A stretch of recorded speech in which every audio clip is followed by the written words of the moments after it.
نحمده ونصلي على رسوله الكريم أما بعد فأعوذ بالله من الشيطان الرجيم بسم الله الرحمن الرحيم سبحان الذي أسرى بعبده ليلا من المسجد الحرام إلى المسجد الأقصى الذي باركنا حوله لنريه من آياتنا إنه هو السميع البصير صدق اللہ العظیم۔ درود پاک پڑھی اللہم صلی علی سیدنا و شفیعنا منجانا محمد وآلہ وسلم صلو علیہ صلاۃ و سلام علیک یا رسول اللہ صلی اللہ تعالی علیہ وسلم۔ دیکھو ہمیں یہ خوب پتہ ہے کہ آپ لوگ ہمیں سننے کے لیے نہیں بلکہ جو باہر سے شاعر اسلام سلمان بھائی اور مولانا تحسین رضا صاحب برکاتی تشریف لے کر آئے ہیں تو آپ بھی انہیں ہی سننے آئے ہیں، ہم بھی انہیں ہی سننے آئے ہیں۔ وقت نہ لیتے ہوئے آئے ہیں تو کچھ سننے سنانے کا ثواب ہم بھی حاصل کر لیں، اس لیے چند منٹوں کے لیے ہم آپ کے سامنے حاضر ہوئے ہیں۔ آج کی رات بڑی معتبر رات ہے، سچ معنوں میں اگر دیکھا جائے تو یہ اتنی بابرکت رات ہے کہ ہم اور آپ اللہ تبارک و تعالیٰ کو دن میں 5 مرتبہ یاد کرتے ہیں۔ اگر یہ رات اللہ کے رسول اپنے رب سے ملاقات کرنے کے لیے نہ جاتے جس کا نام رکھا جاتا ہے معراج، تو ہم لوگ جس طرح سے نماز پڑھتے ہیں اس طرح سے نماز بھی نہ پڑھ پاتے، کیونکہ نبی کریم علیہ الصلوۃ والتسلیم جب مسجد حرام سے مسجد اقصیٰ تک اور وہاں سے اللہ کا دیدار کرنے کے لیے عرش معلیٰ تک گئے، اللہ نے آپ کو کیا نوازا کیا نہیں نوازا یہ علماء کرام کما حقہ جہاں تک جان سکتے تھے جانتے ہیں، جو نہ جان سکے وہ اللہ اس کا رسول بہتر جانتا ہے۔ لیکن ہم نے جو سنا اور پڑھا ہے وہ یہی ہے کہ اس رات میں بڑی خوشخبریاں ہمارے اور آپ کے لیے اللہ تبارک و تعالیٰ نے اپنے محبوب کو دی ہیں۔ سب سے بڑی بات تو یہی ہے کہ اللہ تبارک و تعالیٰ نے یہ بھی خوشخبری سنائی کہ آپ کی امت کو ہم ضرور بخشیں گے۔ ہم لوگ گنہگار ہیں اور نادم بھی ہیں اپنے گناہوں پر، دعا بھی کرتے ہیں کہ اللہ ہمیں اور آپ کو جو بھی جانے انجانے میں گناہ ہم لوگوں نے کیے ہیں اپنے حبیب کے توسل سے اللہ معاف فرمائے۔ خیر اللہ فرماتا ہے پاک ہے وہ ذات جو لے گیا اپنے محبوب کو رات کے حصے میں مسجد حرام سے مسجد اقصیٰ تک، جس کے ارد گرد ہم نے برکتیں رکھی تاکہ دکھا سکے رب کعبہ اپنی نعمتوں کو، اپنی برکتوں کو، اپنی نشانیوں کو۔ بے شک وہ سننے والا اور دیکھنے والا ہے۔ میں آپ کو صرف یہی بتانا چاہتا ہوں کہ نبی کریم علیہ الصلوۃ والتسلیم کے سفر معراج کے بارے میں شروع سے اس بات پر اعتراض ہوتے چلے آئے۔ بہت سے لوگ ایسے بھی ہیں جو اس سفر کو مانتے ہی نہیں کہ نبی کریم علیہ الصلوۃ والتسلیم کو یہ خواب میں سفر ہوا، جیسا کہ شیعہ حضرات کا عقیدہ ہے۔ اور اس کے علاوہ بہت سے لوگوں کا یہ کہنا کہ آپ کو معراج بھی ہی نہیں، لیکن علماء اہل سنت والجماعت کا یہ عقیدہ ہے کہ آپ کو معراج کا سفر ہوا۔ ایسا کیوں ہوا؟ میں نے جمعے میں بھی یہ بات بیان کی تھی کہ نبی کریم علیہ الصلوۃ والتسلیم کو اس وقت جس وقت میں یہ اللہ تبارک و تعالیٰ نے اپنے دیار میں بلایا، اپنے جلوہ دکھایا رب کعبہ نے، اس وقت میں نبی کریم علیہ الصلوۃ والتسلیم بہت غمزدہ تھے۔ سب سے پہلا غم آپ کی جو شریک حیات تھی وہ آپ سے جدا ہو چکی تھی، یعنی خدیجہ الکبریٰ رضی اللہ تعالیٰ عنہ وفات پا چکی تھی۔ جو آپ کی دل جوئی کیا کرتی تھی وہ اب نہیں تھی دنیا میں، اور آپ کے چچا بھی اس دنیا سے جا چکے تھے۔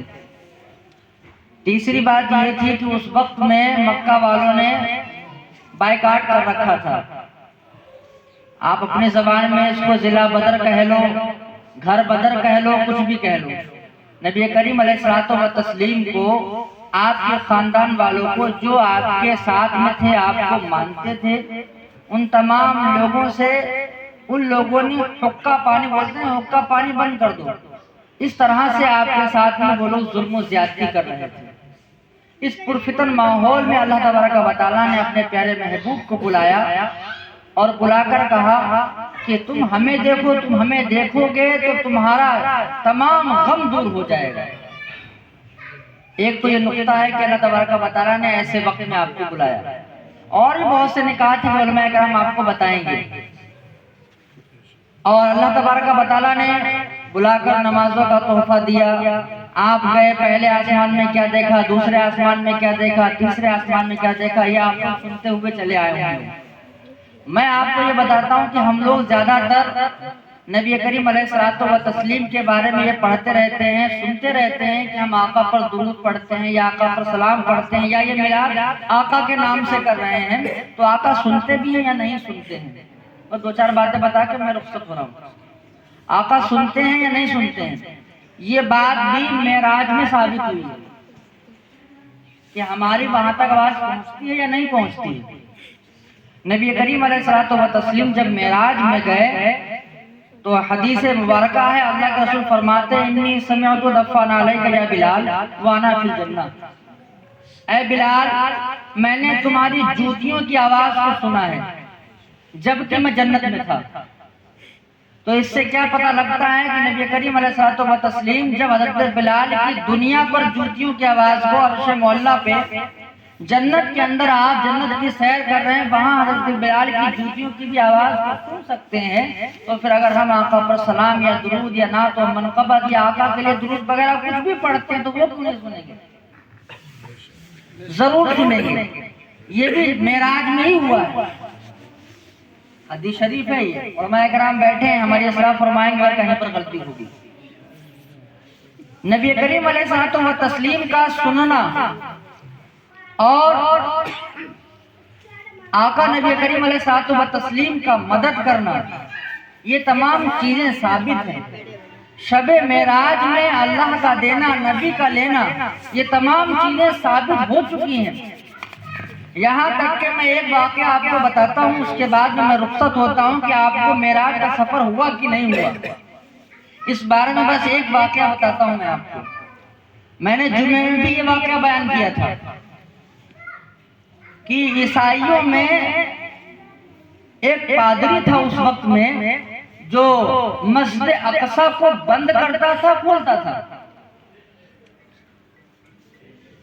اس رات، جس رات میں اللہ تبارک و تعالیٰ نے اپنے حبیب کو بلایا، اس رات بھی اس کا معمول تھا کہ روزانہ لاسٹ میں مسجد کو بند کر کے جایا کرتا تھا، مسجد اقصی۔ اس رات بھی اس نے سارے دروازے بند کیے۔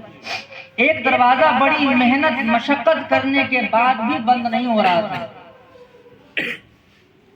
بڑی محنت کی پر دروازہ بند نہیں ہوا۔ اپنے ساتھیوں کو بلایا، ان سے بھی کوشش کروائی کہ دروازہ بند ہو جائے، پر دروازہ بند نہیں ہوا، یہاں تک کہ اسی وقت اس کو بلایا گیا جو دروازوں کو صحیح کرتا ہے، آپ اپنی بھاشا میں اس کو بڑھائی کہہ سکتے ہو۔ وہ آیا تو اس نے آ کر بتایا کہ چھت نیچے آ گئی ہے اوپر کی، اس وجہ سے دروازہ اٹک رہا ہے، صبح میں دیکھا جائے گا۔ کل ملا کے وہ دروازہ کھلا رہا۔ صبح جب ہوئی تو وہ پادری سب سے پہلے آیا، اسے دروازے کھولے، جب دیکھا وہ دروازہ بھی بند ہو رہا ہے اور کھل بھی رہا ہے۔ اس نے دیکھا دیوار میں، چونکہ وہاں پر دیواریں پتھر کی ہیں، اللہ آپ سب کو اس کا دیدار کرائے، ہمیں بھی کرائے، مسجد اقصی کے دیدار اللہ آپ سب کو کرائے۔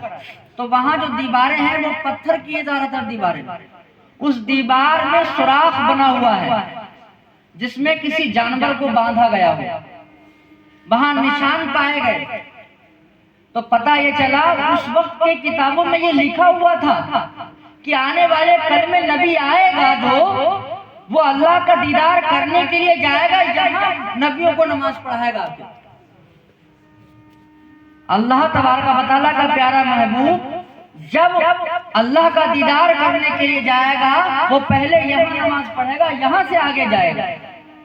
یہ کوئی ہم نہیں کہہ رہے ہیں، جو لوگ انکار کرتے ہیں، اعتراض کرتے ہیں، اس کا جواب ہے یہ کہ اس وقت میں وہاں پر وہ ساری چیزیں موجود تھیں، شاید اب ہیں یا نہیں اس کے بارے میں جانکاری نہیں ہے، لیکن اس وقت اس پادری کے قول کے حساب سے ہم نے آج ہی کتاب میں پڑھا ہے کہ وہ اس کا نشان تک بنا ہوا تھا جس میں وہ رسی باندھی گئی، جو سواری تھی آپ کی، جہاں پر آپ کی سواری کو باندھا گیا وہ نشان موجود ہے۔ تو اس سے یہ پتہ چلا نبی کریم علیہ الصلوۃ والتسلیم سفر معراج پر گئے ہیں، اور وہاں بڑے بڑے شواہدات ہوئے، بڑی بڑی باتیں بتائی گئیں، سنائی گئیں، دکھائی گئیں۔ آپ نے جنت بھی دیکھی، آپ نے دوزخ بھی دیکھی، آپ نے مومنین کا ٹھکانہ بھی دیکھا، آپ نے کفار کا بھی ٹھکانہ دیکھا، آپ کو ہر چیز کا علم دے دیا گیا، آپ کو سب کچھ بتا دیا گیا۔ پھر اس کے بعد میں دنیا کے اندر آپ کو دوبارہ جب بھیجا گیا تو اس وقت میں آپ کو جب دنیا کے اندر وہاں سے لوٹ کر واپس آئے تو آپ سے لوگوں نے بہت ڈھیر سارے سوال کیے۔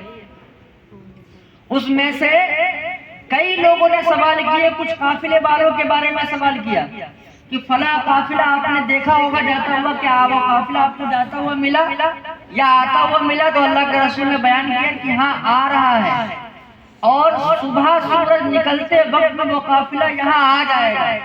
ان لوگوں نے پوچھا کہ اس کی نشانی کیا ہے؟ تو کہا بھورے کلر کا اونٹ آگے آگے چل رہا ہے، اس پر 2 بوریاں لدی ہوئی ہیں، لائن دار بورے لدے ہوئے ہیں 2۔